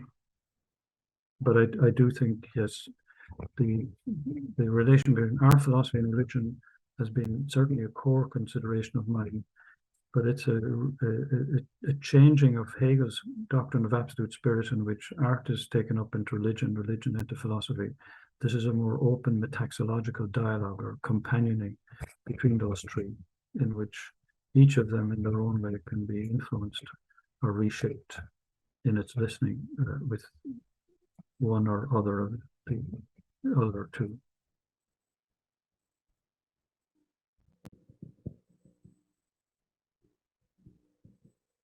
Professor Desmond, I want to thank you again for having spent some time with us this morning, and again for having responded so generously and with such thoughtfulness to our questions. I want to echo what the two panelists said also this morning, that we're very grateful to you not only for the matter that you presented to us over these 2 days, the cosmos, the soul, and all in relation to God, but also the manner in which you considered these questions with us in a way that displays to us so clearly the manner in which a faithfulness and integrity to consecrated thought can be embodied by a philosopher, and the way in which especially you move so naturally from the whole history of philosophy, from Plato to Spinoza, Kant, Nietzsche, Hegel, also to the Paschal Mystery, to art, to the parables of our Lord, to the whole story of the Bible. This is an example to us, and it is heartening to us. It's something that we take very seriously, certainly here. And the manner in which you have taught us, not just the stuff you've taught us, but the manner in which you've taught us is something that we are very grateful for. Thank you, Professor Desmond. Thank you very much to you. Thank you.